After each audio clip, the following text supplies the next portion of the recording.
The information you are about to hear is about the white settlers who moved to the homelands of the Cree, Saulteaux, and Métis people following the signing of Treaty 4. Remember, it is only half of the story.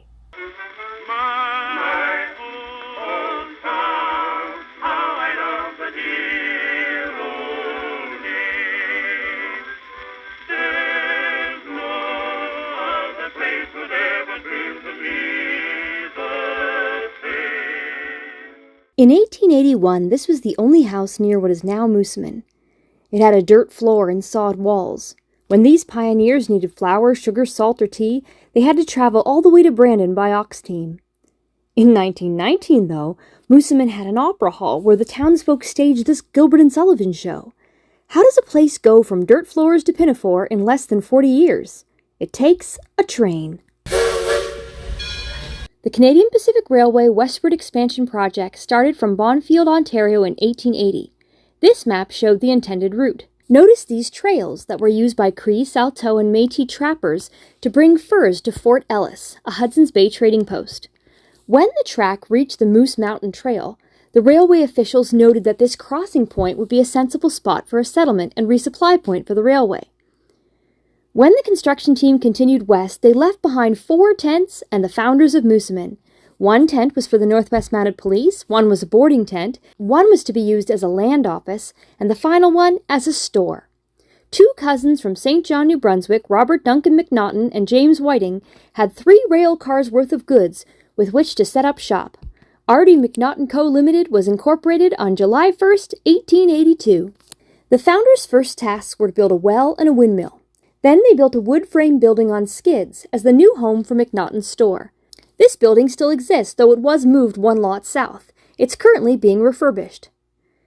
They also built basic hotels like the Royal, which were barely an improvement on the boarding tent.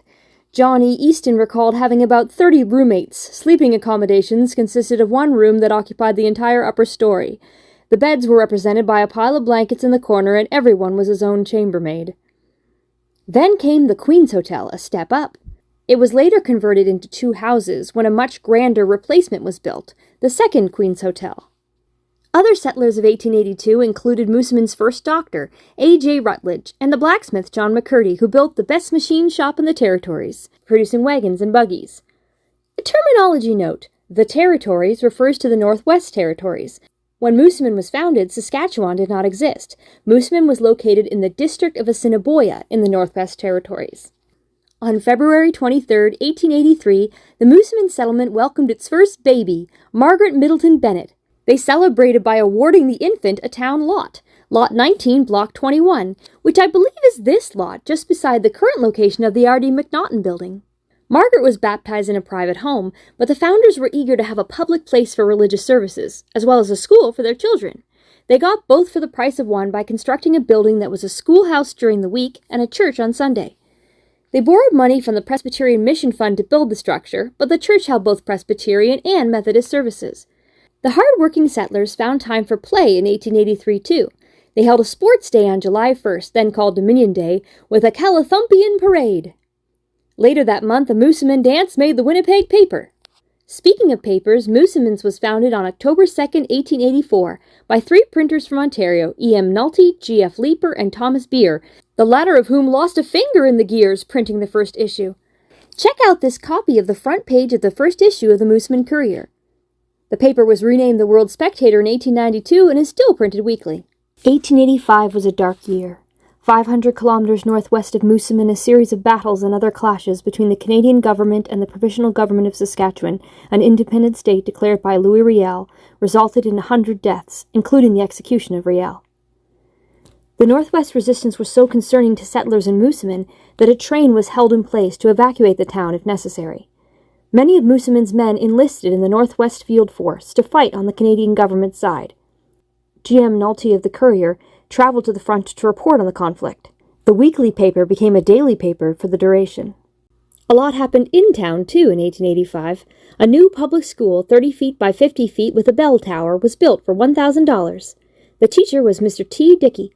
A year or 2 later, an addition was added, Academy Hall. Fraternal orders were extremely prevalent in the 1880s. The Orange Order built the first fraternal lodge in Moosomin in 1885, soon followed by the Masons and the Oddfellows.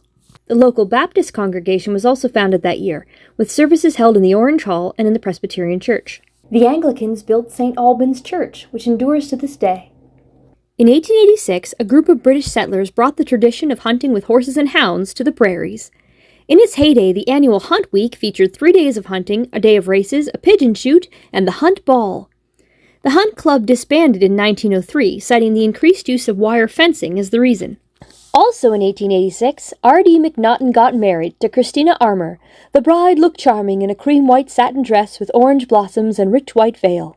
He also moved his business to a grand new store made of prairie granite, with a brick portion added in 1890. McNaughton's became a department store with 30 employees, and it was Moosomin's biggest store until it closed in 1956. The buildings remain in use. Jumping forward to 1889, the Methodists built a church not for the small town Moosomin was, but for the city they believed it was destined to become. It was the largest church between Brandon and Regina and had a steeple that could be seen for miles. The steeple was later deemed unsafe and replaced by a bell tower. Looking carefully at the church today, you can notice evidence of the various renovations over the years. 1889 was also the first year Moosomin had a mayor and a town council. Their first order of business was to appoint an official fire brigade. In 1890, a grand ball was held to raise money for firefighting equipment like ladders and buckets. Alas, the $23.75 raised must not have been enough, because the same year an inferno, believed to have been lit by an arsonist, destroyed almost all the buildings on one side of Main Street. Among the losses was the second Queen's Hotel. Fortunately, a third Queen's Hotel was already being built. The third Queen's Hotel still stands. Modern Moosominites will recognize it as the Uptown Bar.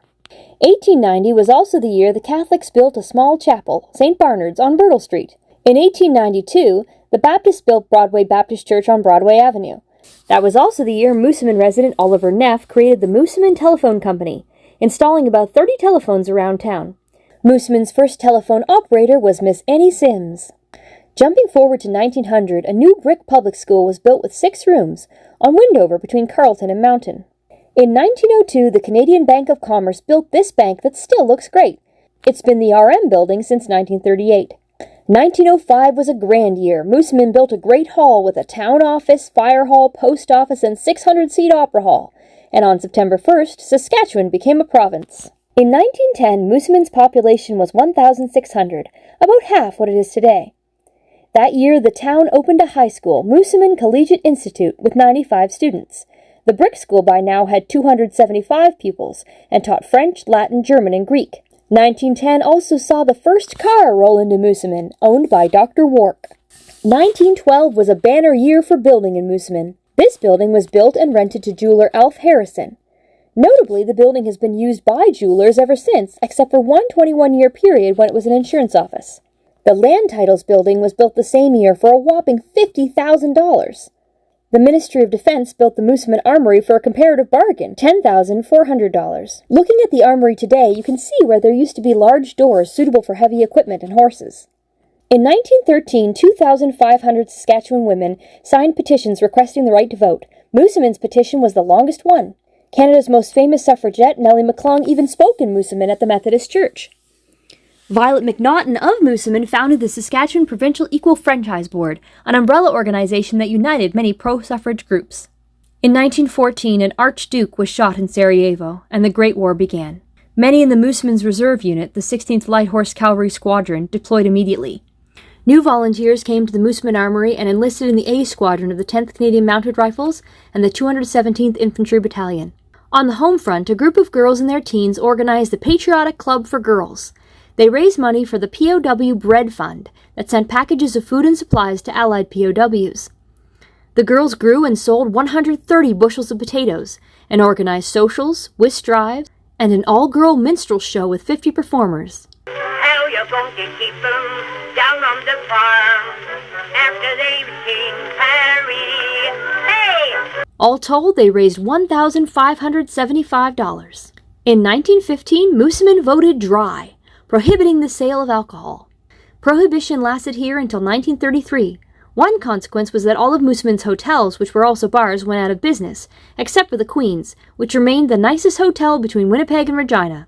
On the other hand, Endicott's ice cream parlor became the spot to socialize. In 1918, only one boy graduated from Moosomin Collegiate. He was medically unfit for service. All the rest were overseas. It's hard to imagine the relief that would have washed through town with the news of the armistice.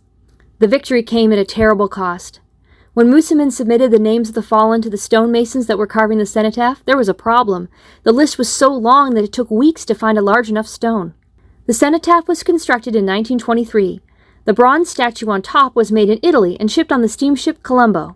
The Patriotic Club for Girls raised money for a metal fence with poppies to go around the cenotaph. Their fundraisers included a wiener roast at Moosomin Lake, where the dogs cost a dime. The cenotaph was officially unveiled in September 1924, with 3,000 people in attendance.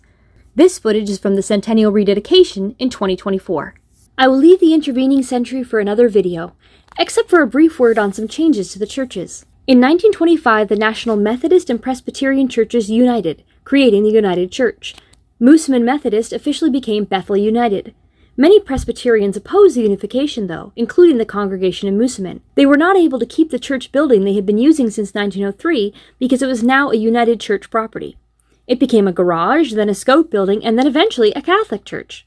When the Presbyterians built their new church in 1930, the Catholics surprised them with a wonderful gift, the stained glass from the old church with a slight alteration. The 1903 now reads 1930. To conclude this video, here's a look at the 11 Moosomin homes built before 1900 that are still standing.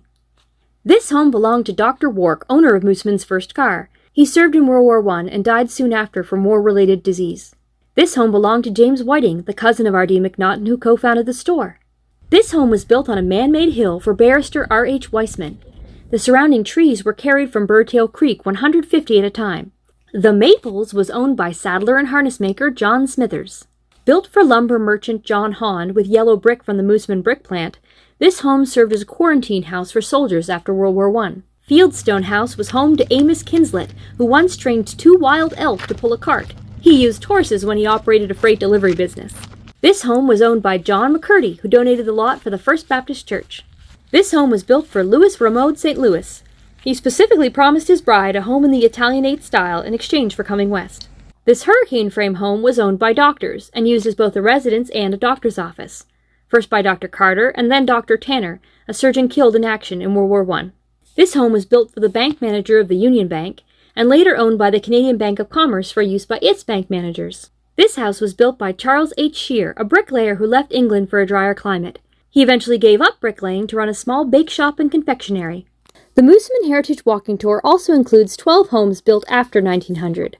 I encourage you to grab the pamphlets and check those out too. I hope you enjoyed this video. My main source was the tome Moosomin Century 1, written by volunteers in 1981. You can check it out and check it out at the Moosomin Public Library.